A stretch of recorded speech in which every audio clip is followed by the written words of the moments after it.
Bien, pues una vez más, bienvenidos al libro de Apocalipsis, lo que dice la Biblia acerca del futuro y la eternidad.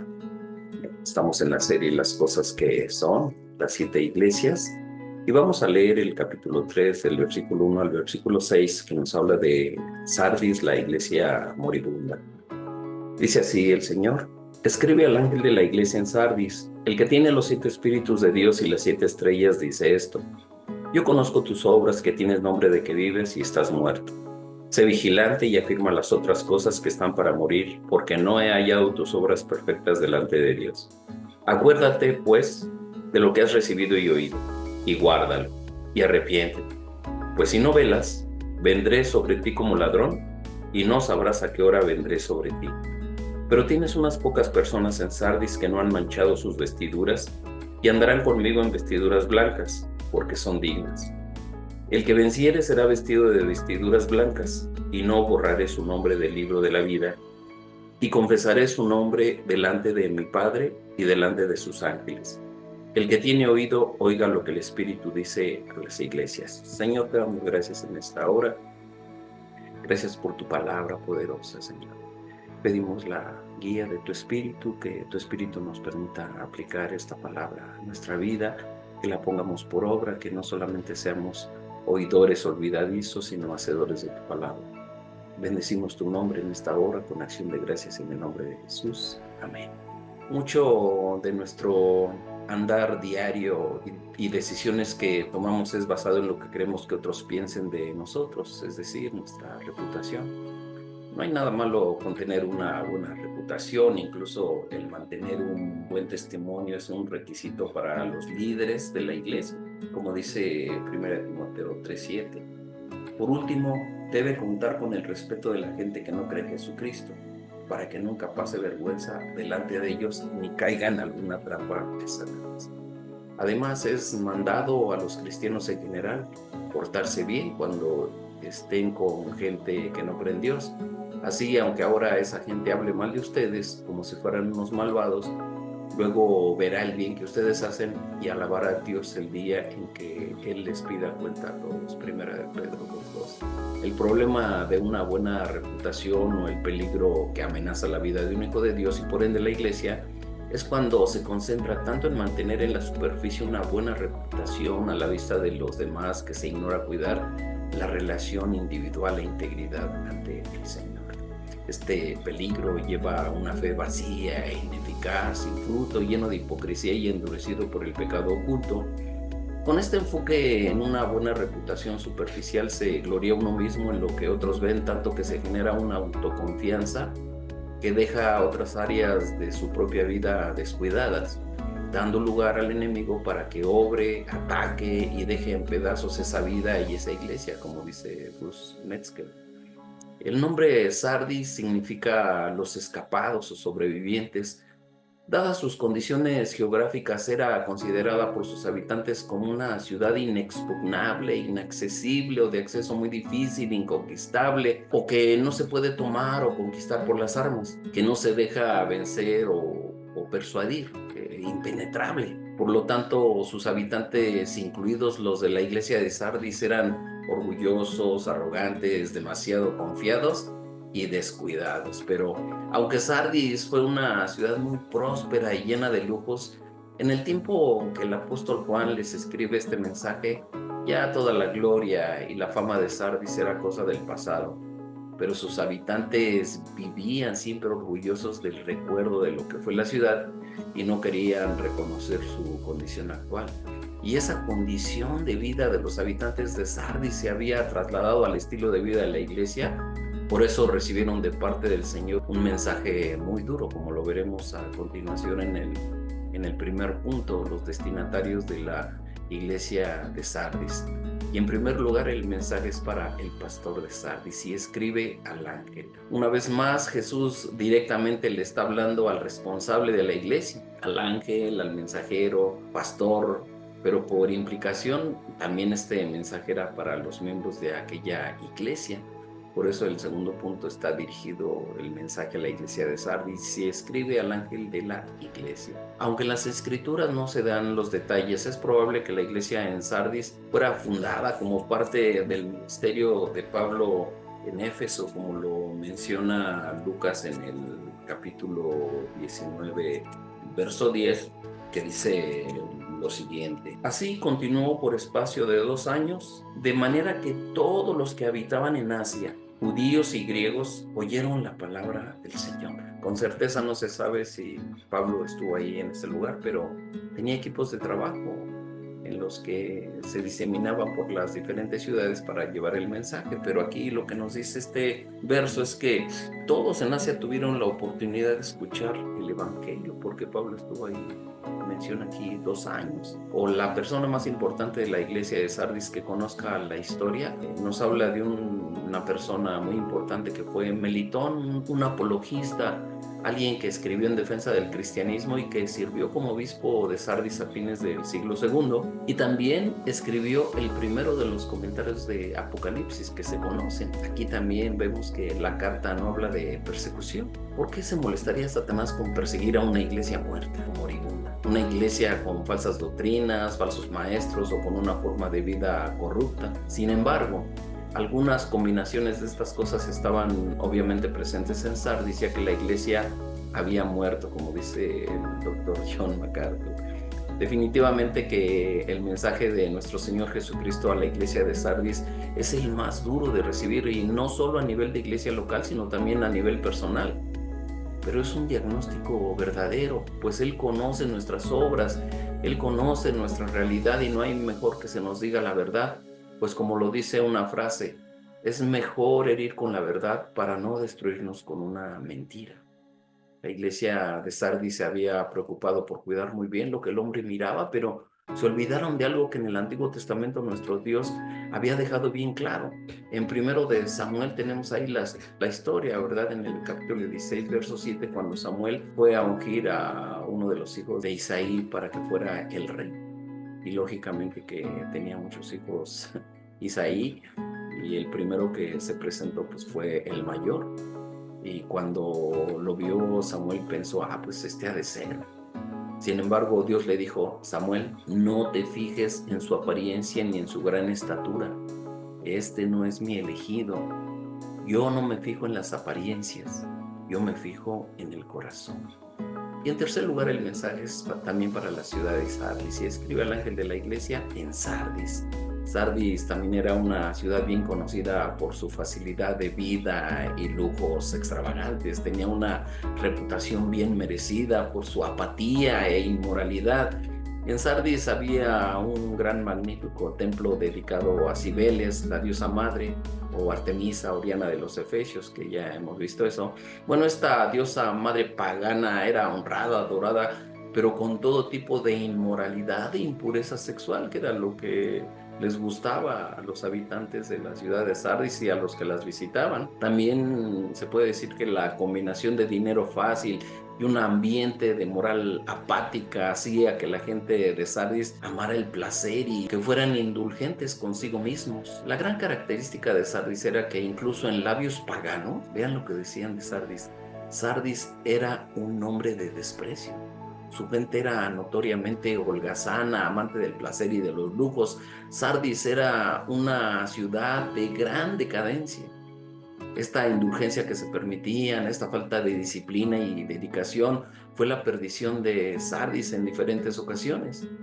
El historiador griego Heródoto cuenta la historia de la caída de Sardis en los días de Ciro. El rey Ciro había llegado a Sardis y halló que la posición de la ciudad era ideal para la defensa. Al parecer, no había manera de escalar el escarpado precipicio que amurallaba la ciudad.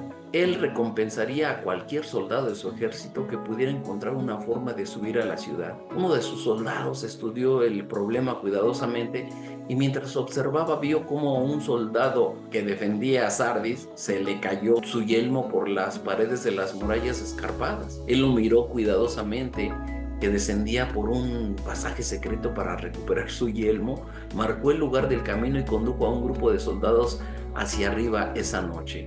Cuando escalaron fácilmente los precipicios y llegaron a la ciudad, pues no sintieron que debían ser diligentes, pues los encontraron indefensos. Ahí cabe una pregunta para nosotros.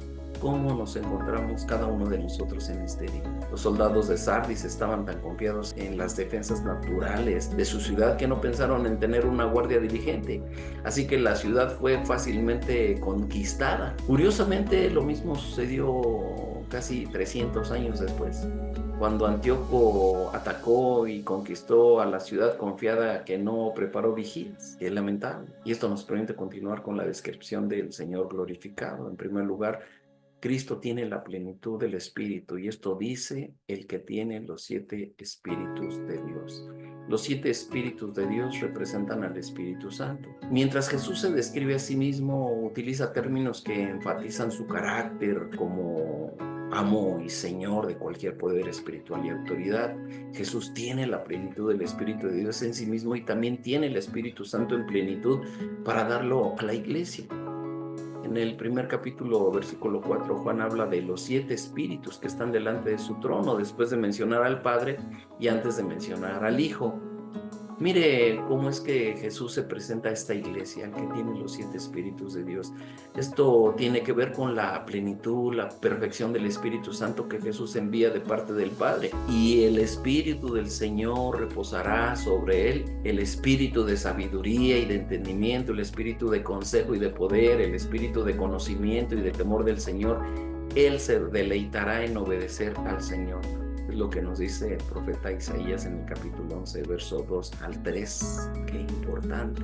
Por lo tanto, se puede hacer un resumen de esta manera. Es el Espíritu Santo el que capacita a los creyentes por medio de la palabra, y es quien trae la revelación para comprenderla y ponerla por obra.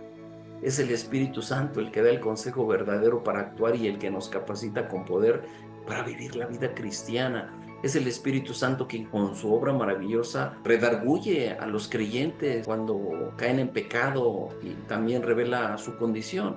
Él es quien nos lleva a adorar a Cristo por medio de la obediencia. Así que, por tanto, tenemos que Cristo tiene la plenitud del Espíritu. En segundo lugar, también Cristo tiene el control de sus mensajeros. Esto dice el que tiene las 7 estrellas. La mención de las 7 estrellas apunta al hecho de que el Señor tiene control sobre las 7 iglesias y las hace estrictamente responsables de responder ante una provisión espiritual tan abundante. Como señala Robert L. Thomas, su constante control no se limita a los mensajeros representados en las estrellas, sino que se extiende a través de ellos a toda la iglesia. Él quiere asegurarse de que los candeleros en cada comunidad estén brillando tan intensamente como deben. Sardis representa una situación donde la iglesia ciertamente no emitía ninguna luz espiritual como debía hacerlo, como era su responsabilidad. Y en tercer lugar, bueno, Cristo conoce sus obras. Conozco de ti las obras. Jesús conoce las acciones, las ocupaciones, las actividades, el trabajo, práctica, lo que haces como iglesia. La iglesia en Sardis tenía obras visibles ante los ojos de quienes la rodeaban. No obstante, con esto, esta vez Jesús no comienza por el halago, sino que va directamente a la reprensión.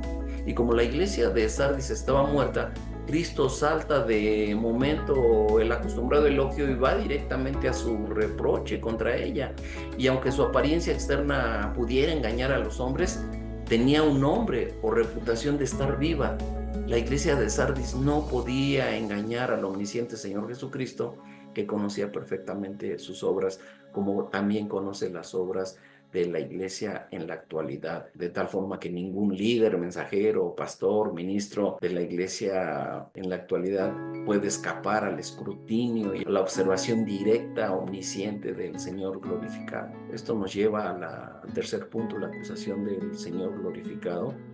En primer lugar, de su falsa reputación, que tienes nombre que vives. En primer lugar, Sardis tenía una falsa reputación de vida, un nombre de que vives, y sugiere que quienes contemplaban la congregación de Sardis deducían que era una congregación cuyos signos vitales eran aceptables. Tal vez era una asamblea que vibraba con actividades, predicaciones, programas y conferencias, pero en lo que concernía a Cristo, estaba tan muerta como estar en un cementerio.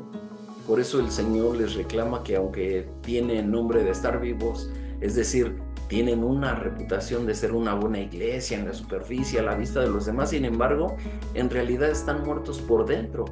Es evidente que el enfoque es la reputación superficial de la iglesia por el uso repetido del término nombre, que lleva el sentido de reputación. ¿Que tienes nombre de que vives? Es similar a la acusación de Jesús a los fariseos por su enfoque hipócrita en una justicia externa, mientras ignoraban su pecado interno. Les dice ahí en Mateo 23-27: Ay de vosotros, escribas y fariseos, hipócritas, porque sois semejantes a sepulcros blanqueados, que por fuera la verdad se muestran hermosos, mas por dentro están llenos de huesos de muertos y de toda inmundicia. La autoconfianza y el enfoque en una justicia y piedad externa, bueno, crea un descuido interno que permite entrar en actitudes pecaminosas. Quizá para algunos la iglesia que está viva es la iglesia relevante, esa con un sitio web perfecto, con un ambiente cálido y acogedor, con un buen café de bienvenida. En la iglesia queremos influir en el mundo con el evangelio, queremos que nuestra adoración colectiva exalte a Cristo y esté llena del Espíritu. Queremos tener la doctrina correcta. Estos buenos deseos no son el problema. El problema es confiar en que estas cosas van a darnos vida, o confiar en que estamos vivos como iglesia, solo porque las estamos haciendo. La acusación del Señor, en segundo lugar, viene contra la condición real en la que se encuentra. Le dice al ángel de esta iglesia: y estás muerto. Pero ¿qué significa que tiene nombre de que vive y está muerto? Significa tener una fe muerta, y sin fe es imposible agradar a Dios. Sin fe es imposible ser salvo. Para ser salvo se requiere creer que Jesús murió y resucitó al tercer día, que fue sepultado en una tumba y que se levantó de entre los muertos, que fue clavado en esa cruz para derramar su preciosa sangre para salvarnos a nosotros.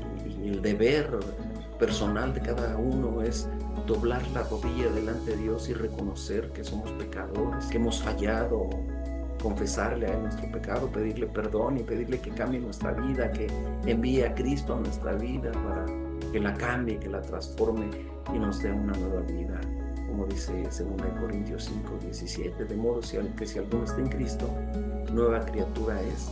Las cosas viejas pasaron, he aquí todas son hechas nuevas. Bueno, pues ahí en la iglesia de Sardis no había muchas gentes que habían nacido de nuevo. La mayoría de la iglesia no habían creído en Cristo verdaderamente.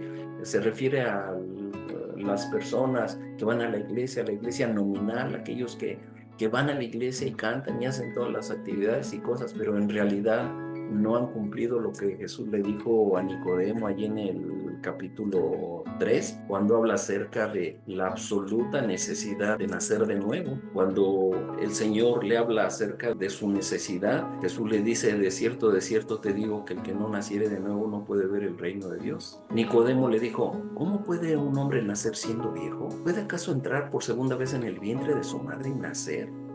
Respondió Jesús: de cierto te digo, que el que no naciere de agua y del Espíritu no puede entrar en el reino de Dios. Lo que es nacido de la carne, carne es, y lo que es nacido del Espíritu, Espíritu es. Nacimos de la carne cuando nuestros padres nos engendraron y nuestra madre nos dio a luz, pero para nacer espiritualmente se requiere, en primer lugar, arrepentimiento sincero, un arrepentimiento genuino, que no es sentir pesar o dolor o sentirse mal porque uno se equivocó. No es realmente cambiar 180 grados, dar media vuelta, o si vamos de picada, cambiar de dirección e irnos para arriba.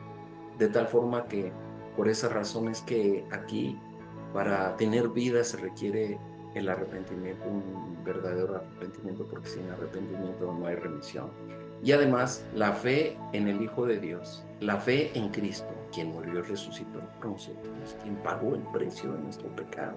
Si una persona no reconoce su necesidad y no confiesa delante de Dios su necesidad y no confiesa a Cristo como su Señor y Salvador, pues es una persona que está considerada muerta en sus delitos y pecados, como lo escribe el apóstol Pablo a los Efesios, ahí en el capítulo 2, vean lo que dice: y Él os dio vida a vosotros cuando estabais muertos en vuestros delitos y pecados, en los cuales anduvisteis en otro tiempo, siguiendo la corriente de este mundo, conforme al príncipe de la potestad del aire, el espíritu que ahora opera en los hijos de desobediencia, entre los cuales también todos nosotros vivimos en otro tiempo, en los deseos de nuestra carne, haciendo la voluntad de la carne y de los pensamientos, y éramos por naturaleza hijos de ira, lo mismo que los demás.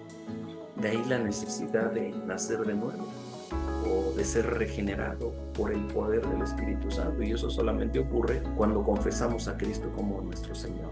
Que si confesares con tu boca que Jesús es el Señor y creyeres en tu corazón que Dios le levantó de los muertos, serás salvo, porque con el corazón se cree para ser justificado, pero con la boca se confiesa para salvación. Esto nos permite ir al cuarto punto, la exhortación del Señor glorificado.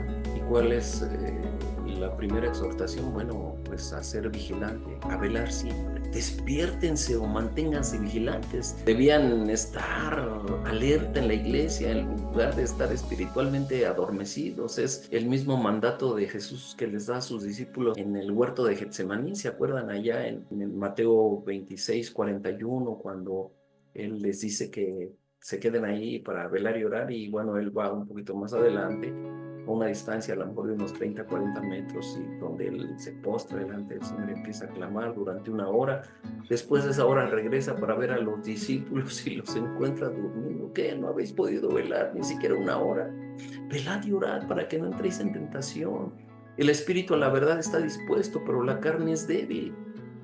Así como un médico, cuando una persona ha dejado de respirar y su corazón deja de latir, se le aplica RCP, es decir, reanimación cardiopulmonar, lo cual es un proceso de emergencia para pacientes a punto de morir.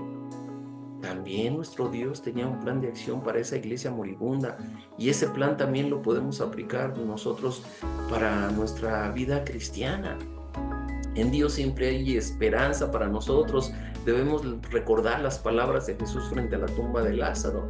Ustedes recuerdan la historia, ¿no? Cómo el Señor Jesús se tardó 4 días, llegó al cuarto día, y bueno, como que las hermanas empezaron a reclamarle: Señor, si hubieras estado aquí, mi hermano no habría muerto. Y entonces Jesús le dice a una de ellas: bueno, tu hermano resucitará. Oh, sí, sí, Señor, yo sé que resucitará. No, dice: no, tu hermano resucitará ahorita en este momento. Pero Señor, pero si ya tiene 4 días y ya está, ya quiere. ¿No te he dicho que si crees verás la gloria de Dios? Y entonces manda que quiten la piedra del sepulcro y llama a Lázaro. Lázaro, ven fuera. Y aquel que había muerto, que ya tenía 4 días, salió con vida nueva. Lo resucitó el Señor con su palabra poderosa. Y si resucitó a alguien que ya estaba muerto físicamente, también podría hacerlo en la iglesia de Sardis para aquellos que espiritualmente estaban muertos, como lo puede hacer con cualquier persona en todo el mundo, de cualquier lugar. Toda persona que está sin Cristo está muerta espiritualmente. Por lo tanto, es indispensable que nazca otra vez, que crea en Jesucristo, que se arrepienta de sus pecados, que lo confiese públicamente y lo siga, se comprometa a seguirlo. O la segunda exhortación, mejor dicho, es a fortalecer lo restante y afirma las otras cosas que están para morir. Afirmen, les dice, afirma las otras cosas que están para morir. Jesús les estaba diciendo que había otras cosas que no estaban completamente muertas y que aún podían reavivar la iglesia, que era todavía rescatable. Y cuando Jesús dice que una iglesia está muerta, pero aún dice que se puede reavivar, nunca podemos decir que uno ya está demasiado perdido como para cambiar. Nunca estamos más allá de la obra de Dios en nuestras propias vidas. Solo se trata de arrepentirnos, volver a Él, pedirle perdón, creer en Él y seguirlo de por vida, ahora y por la eternidad. Tenemos que reconocer que cada uno de los grandes peligros que nos lleva a ser una iglesia muerta, en primer lugar, es descuidar nuestra relación personal con Dios, como ocurre con muchos, ha ocurrido con muchos. Por eso el Señor en esta hora nos hace un llamado a velar, a no descuidarnos de aquellas cosas que están a punto de morir en nuestra vida cristiana. Hay varios pasajes, por ejemplo, Efesios 5:14 dice: por lo cual dice, despiértate tú que duermes y levántate de los muertos y te alumbrará Cristo. Primera Tesalonicenses 5:5, porque todos vosotros sois hijos de luz e hijos del día, no somos de la noche ni de las tinieblas. Segunda de Corintios 2:11, para que Satanás no gane ventaja alguna sobre nosotros, pues no ignoramos sus maquinaciones. Igualmente nosotros tenemos que velar contra el enemigo para no dar lugar al diablo en nuestra vida. En tercer lugar, la exhortación es a reconocer lo faltante. Dice, porque no he hallado tus obras perfectas delante de Dios.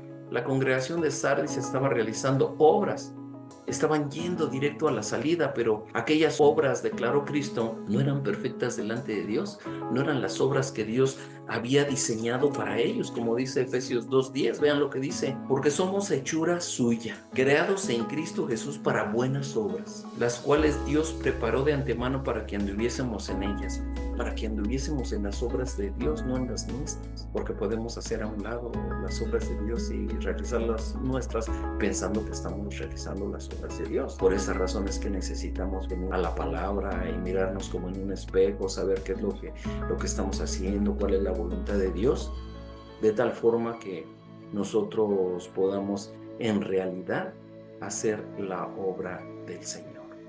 Recordemos que Jesús examina las actividades de la iglesia en Sardis del mismo modo que Dios pesó a Belsasar en la balanza para descubrir que no pesó lo que hubiera debido pesar.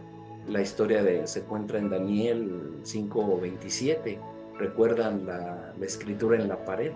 Mene, mene, tekel uparsin, que viene Daniel y lo traduce y le dice, ha sido pesado y ha sido hallado falto y bueno, pues vas a ser conquistado. Fue cuando los persas conquistaron a los babilonios y se estableció pues un nuevo imperio que después fue conquistado por Alejandro Magno, el griego, y este a su vez, cuando se levantó el imperio romano, pues conquistó al imperio griego. En cuarto lugar, bueno, también la exhortación del Señor glorificado a Sardis es a recordar lo escuchado. Acuérdate pues de lo que has recibido y oído. Bueno, son dos cosas, no solamente lo que escucharon, sino también lo que habían recibido. Los verbos en esta cláusula proporcionan amplia evidencia de que había transcurrido mucho tiempo desde que habían oído por primera vez y creído el mensaje del Evangelio. El verbo recordar parece referirse no solo al pasado inmediato de unos pocos años, sino el pasado distante de más de una generación. Si el Evangelio llegó a Sardis a mediados de los años 50 y Juan escribió Apocalipsis ya a finales del siglo I, entre el 96 y el 100, habían transcurrido más de 40 años. Luego el griego ha utilizado el tiempo perfecto del verbo recibir para indicar que había transcurrido un tiempo considerable. El creyente ha recibido el regalo de la salvación por la fe en Cristo y el sello de la presencia del Espíritu Santo sobre la misma base.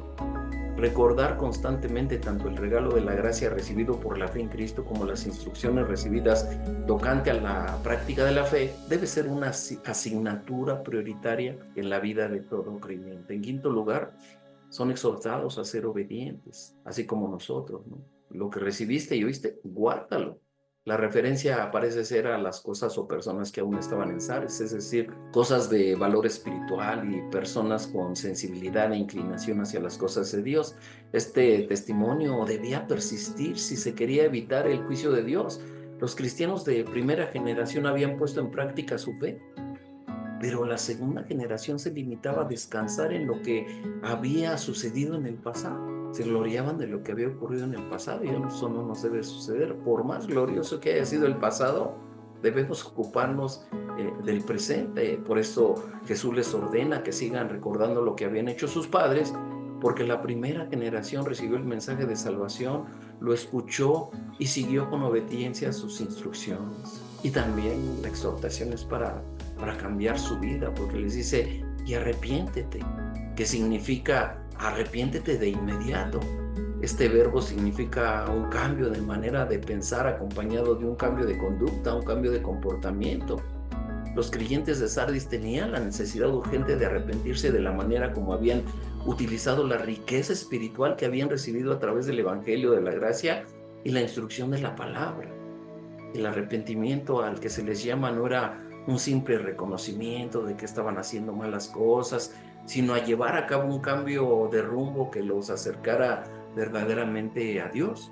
Así pues, ordena a los lectores y oyentes que obedezcan su evangelio y se arrepientan de su inactividad e indolencia. Y ese mismo mensaje es para nosotros hoy. Si estamos en estas condiciones, que Dios nos libre.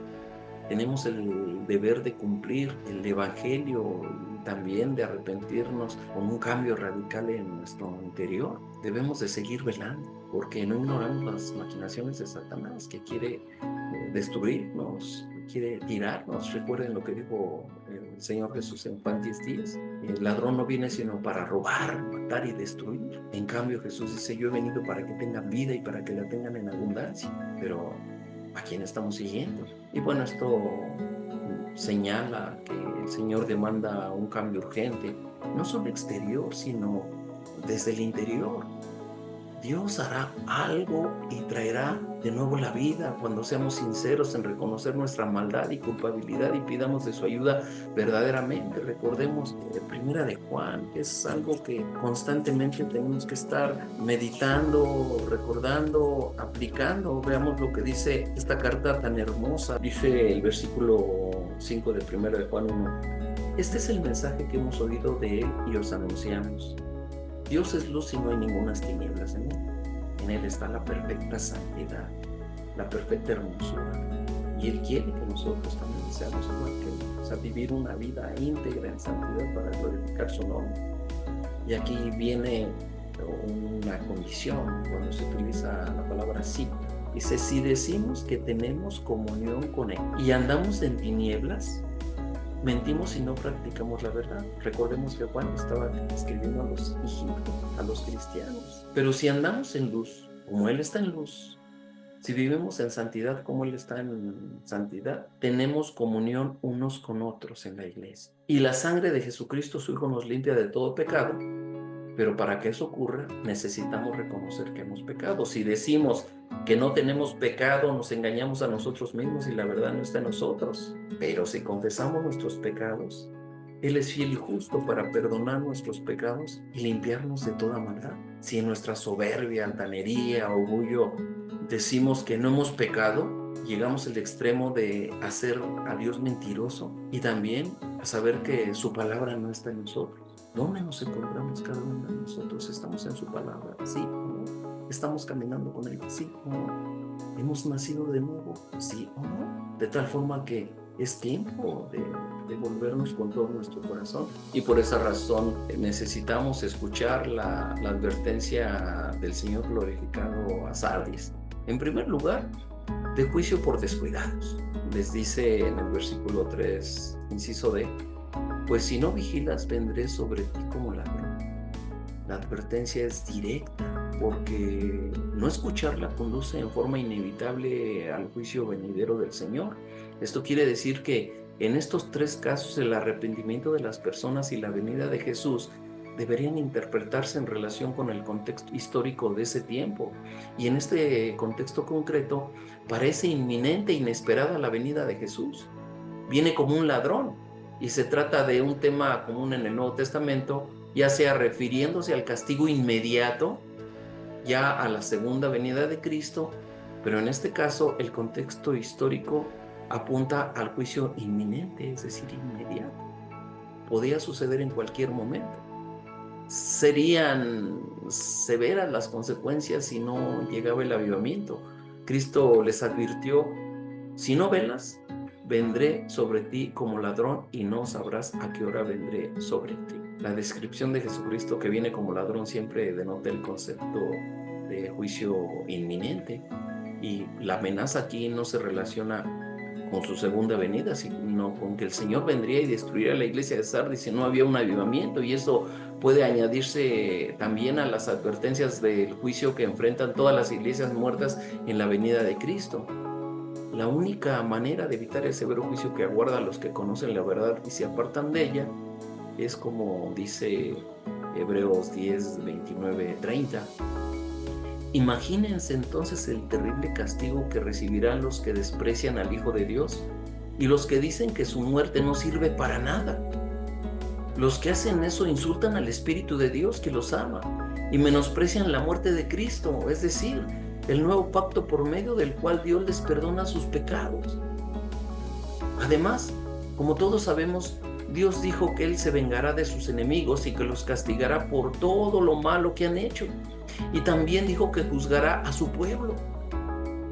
Por lo tanto, es necesario seguir el camino de la vida espiritual diseñada en las Sagradas Escrituras, y no arrepentirse conduciría de manera inevitable al reproche inmediato del Señor. Los cristianos de Sardis no tenían que esperar el retorno prometido de Cristo si no se arrepentían.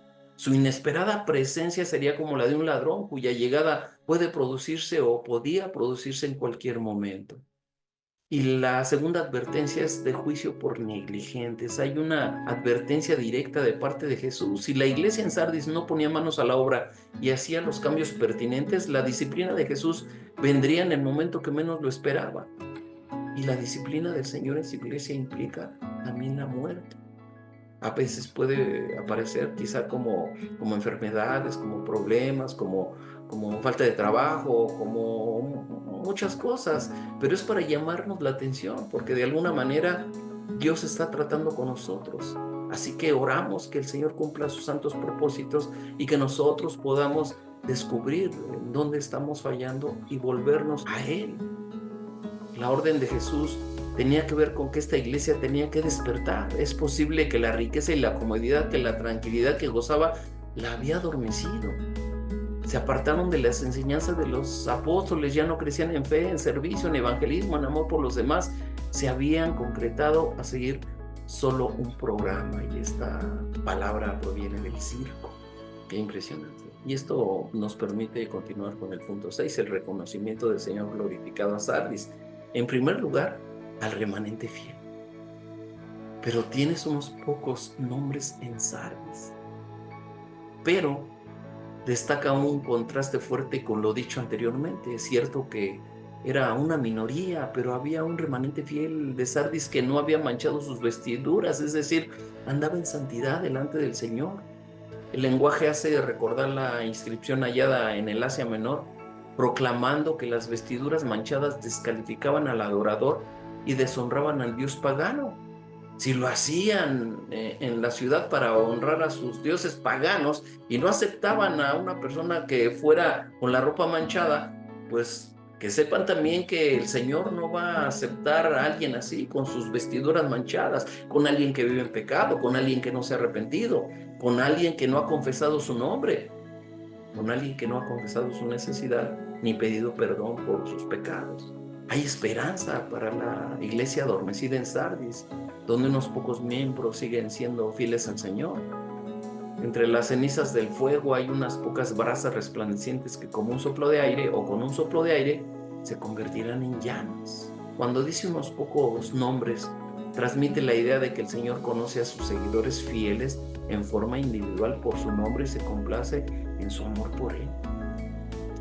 No hay nadie que pase desapercibido. El Señor conoce a cada uno, a todos y a cada uno.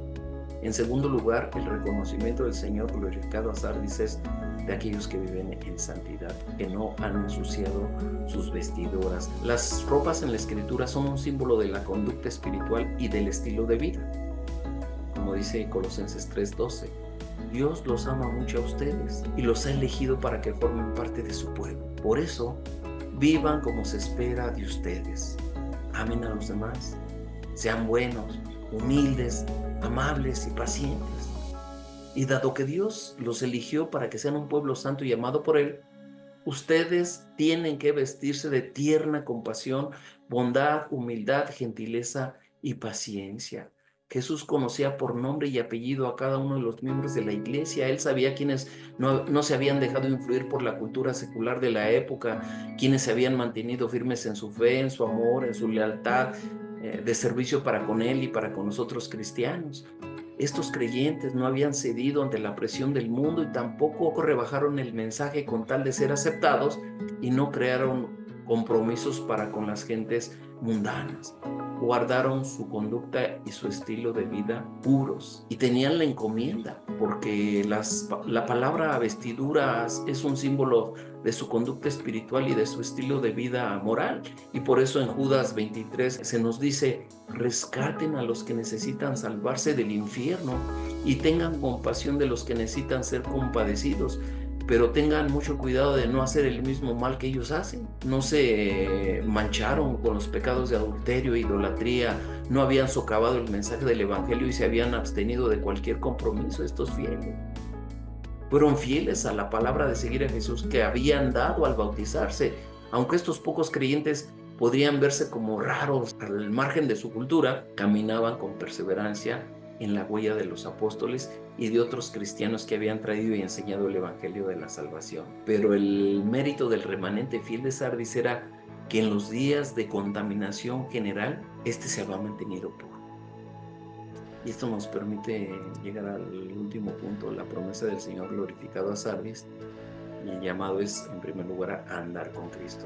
Y andarán conmigo en vestiduras blancas porque son dignos. Esta es una promesa maravillosa. Los dedicados seguidores de Jesús caminarán con Él y se visten con ropa blanca. El color blanco en este texto significa pureza y santidad.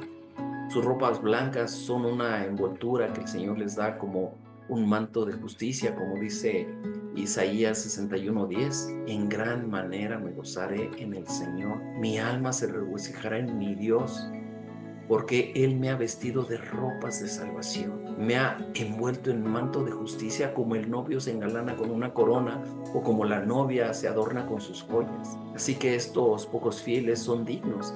Es decir, a los ojos de Jesús se los declara dignos, no por sus propios logros y méritos, sino por los de Él, por su sacrificio en la cruz, porque fue solamente necesario una vez. La palabra del Señor en Hebreos capítulo 9, verso 23 en adelante dice así: fue pues necesario que las figuras de las cosas celestiales fuesen purificadas así, pero las cosas celestiales mismas con mejores sacrificios que estos. Porque no entró Cristo en el santuario hecho de mano, figura del verdadero, sino en el cielo mismo para presentarse ahora por nosotros ante Dios, y no para ofrecerse muchas veces como entra el sumo sacerdote en el lugar santísimo cada año con sangre ajena.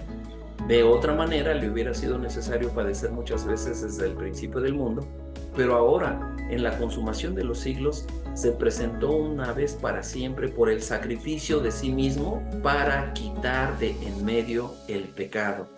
Y de la manera que está establecido para los hombres que mueran una sola vez y después de esto el juicio, así también Cristo fue ofrecido una sola vez para llevar los pecados de muchos y aparecerá por segunda vez sin relación con el pecado para salvar a los que le esperan. Así también Cristo fue ofrecido una sola vez para llevar los pecados de muchos, no de todos. De muchos se refiere a los que le reconocieron como Señor y Salvador, a los que se arrepintieron de sus pecados, reconocieron su necesidad y le pidieron perdón y doblaron su rodilla delante de Él y confesaron su pecado y le siguieron por donde Él les dijo que fuera. Así que ahí tenemos, en primer lugar, la importancia de andar con Él. Es absolutamente indispensable asegurarnos cada uno de nosotros que estamos en Cristo. Porque qué lamentable que si compartimos el evangelio con las demás personas y no nos aseguramos nosotros de estar en Cristo, qué tremendo. Dios va a honrar su palabra. Y por eso muchas veces cuando otras personas que no se han convertido hablan de la palabra de Dios y otros escuchan y se convierten, bueno, es el poder de la palabra es impresionante. Recordemos lo que dice Pablo en Romanos 1:16: porque no me avergüenzo del evangelio, porque es poder de Dios para salvación a todo aquel que cree. En segundo lugar, la promesa es a los justificados en Cristo: el que venciere será vestido de vestiduras blancas.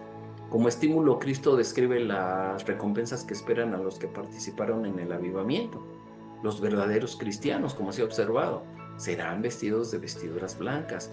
En el mundo antiguo, las vestiduras blancas también se usaban para ocasiones festivas como las bodas, como en la actualidad. Los verdaderos cristianos usarían las suyas en la cena de las bodas del Cordero, como tenemos ahí anunciado proféticamente en el capítulo 19, versos 7 a 9, que no debemos de perder de vista, porque dice así: gocémonos y alegremos y démosle gloria, porque han llegado las bodas del Cordero y su esposa se ha preparado, y a ella se le ha concedido que se vista de lino fino, limpio y resplandeciente, porque el lino fino es las acciones justas de los santos. También se usaban las vestiduras blancas los que celebraban la victoria que habían obtenido en la batalla. Todo verdadero cristiano es victorioso por medio de Cristo sobre el pecado, la muerte y Satanás. Sin embargo, como se observó antes en el análisis del versículo 4, las vestiduras blancas de los creyentes representan fundamentalmente pureza y santidad. Cristo promete vestir a los cristianos con la brillantez de la pureza y santidad eternas.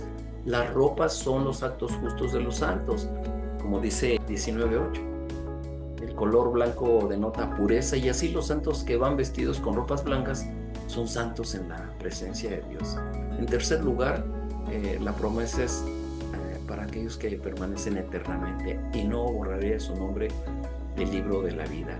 He aquí una promesa que se redacta en fuertes términos negativos para dar tranquilidad a los cristianos fieles en Sardis. Se les asegura que están absolutamente a salvo y seguros.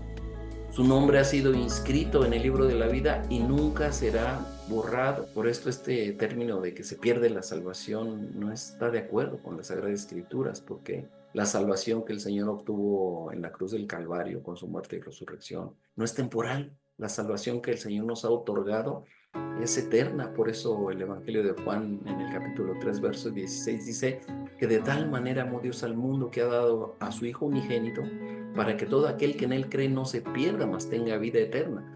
Porque no envió Dios a su Hijo al mundo para condenar al mundo, sino para que el mundo sea salvo por él. El que en él cree no es condenado, pero el que no cree ya ha sido condenado porque no ha creído en el nombre del unigénito Hijo de Dios.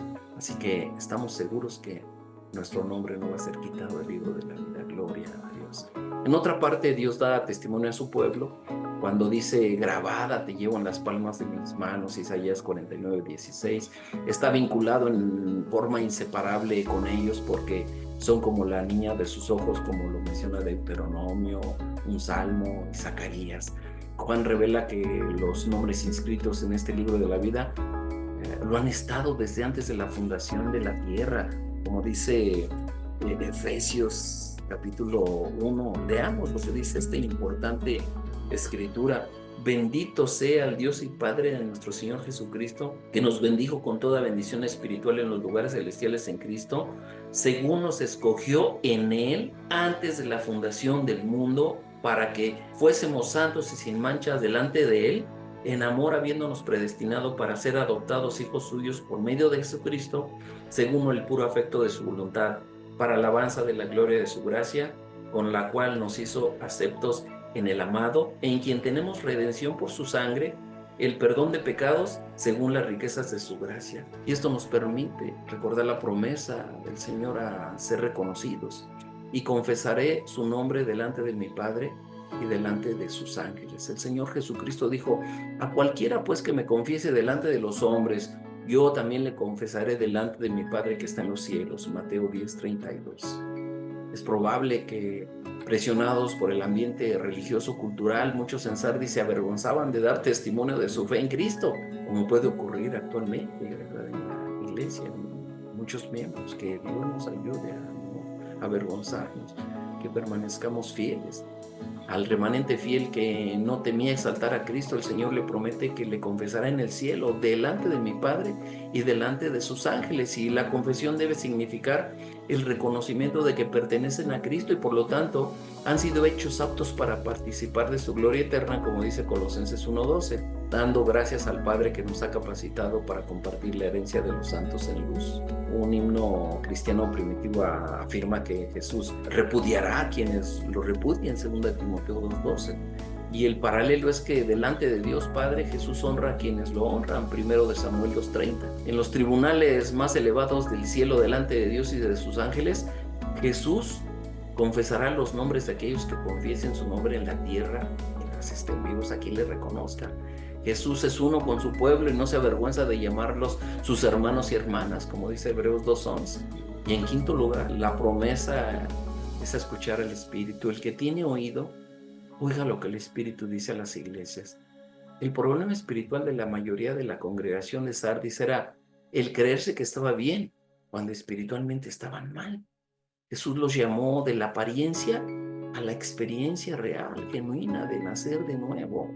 En última instancia, la responsabilidad es siempre personal. Es un asunto de cada uno, no porque en una familia haya 5 o 6 miembros, si el papá y la mamá son cristianos, pues los hijos no reciben el cristianismo como herencia, necesitan arrepentirse de sus pecados y necesitan creer también en el Señor y seguirlo, confesarlo públicamente, de tal forma que cada uno participe en ese encuentro personal con Dios, que es la voluntad de Dios, porque Dios quiere que todos los hombres procedan a arrepentimiento, que le conozcan a Él, el único Dios verdadero, y a Jesucristo a quien Él ha enviado. Dios no quiere que nadie se pierda, sino que todos procedan a arrepentimiento.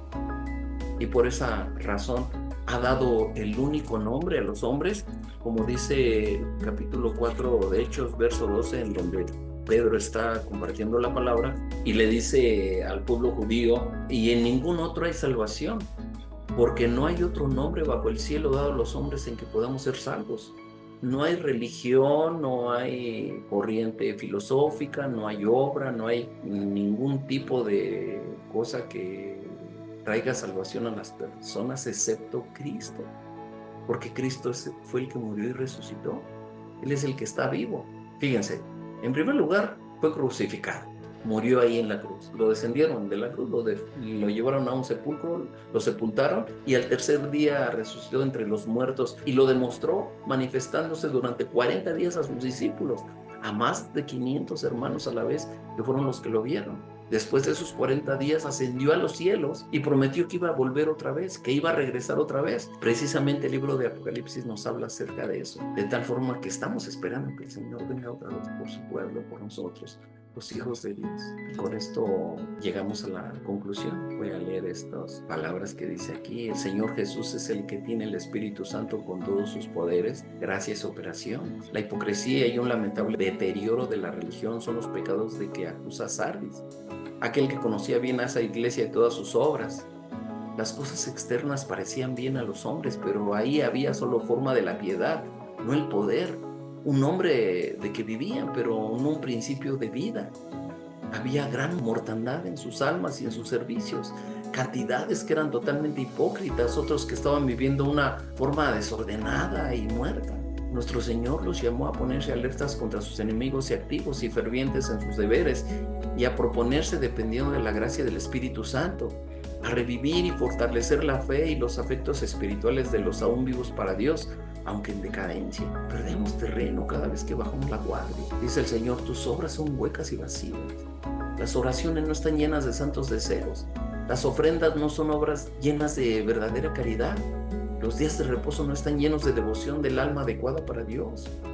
No hay afectos internos adecuados para los actos y expresiones externas. Cuando falta del espíritu, la forma no permanece por mucho tiempo. Al procurar un avivamiento en nuestra alma o en la de los otros, debemos comparar lo que profesamos con la manera en que vivimos para ser humillados y vivificados y tomar firmemente lo que queda. Cristo enfatiza con una temible amenaza su consejo si fuera despreciado. Sin embargo, nuestro amado Señor no deja a estos pecadores sin algo de aliento.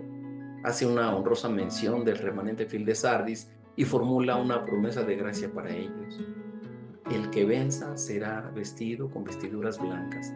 La pureza de la gracia será recompensada con la pureza perfecta de la gloria. Cristo tiene su libro de la vida, un registro de todos los que heredarán la vida eterna, el libro de memorias de todos los que viven para Dios y mantienen la vida y el poder de la piedad en los malos tiempos. Cristo sacará este libro de la vida y mostrará los nombres de los fieles ante Dios y ante todos los ángeles en el gran. Sea cual sea nuestra condición, sea que no hayamos nacido de nuevo, o sea que ya lo hemos hecho, hay un mensaje para ambos. En primer lugar, para la iglesia, ¿verdad?, que estaba recibiendo la palabra pero no la estaba obedeciendo. Debían arrepentirse, recibir a Cristo en su corazón y confesarlo públicamente como su Señor y Salvador. Y los otros, los fieles, debían mantenerse viviendo en una vida íntegra y santa delante de su pueblo y delante de la ciudad para dar testimonio de Cristo, sea la condición en la que tú te encuentres. Si no conoces a Cristo, si no le has recibido en tu corazón, este es un momento para hacerlo. ¿Qué tienes que hacer? Muy sencillo: reconocer que has pecado contra Él, que te has equivocado, que has fallado muchas veces y de muchas maneras, como dice la Escritura, pero Él te da la oportunidad de arrepentirte, de confesar confesar tus pecados delante de Él, doblar tu rodilla ante Él como un privilegio y decir, Señor, te pido que me perdones todos mis pecados. Reconozco que he fallado muchas veces y de muchas maneras. Reconozco que he pecado, Señor, perdóname, límpiame. Tu palabra dice que moriste en mi lugar, que derramaste tu sangre preciosa para quitar mi pecado. Señor, quita el mío. Ven a mi vida, transfórmame, cámbiame. Envía tu espíritu para darme una nueva vida. Lléname, Señor, y hazme una nueva persona, dame una nueva vida. Yo me comprometo a seguirte todos los días de mi vida para honrarte y glorificarte desde ahora y para siempre. Te doy gracias por escuchar mi oración.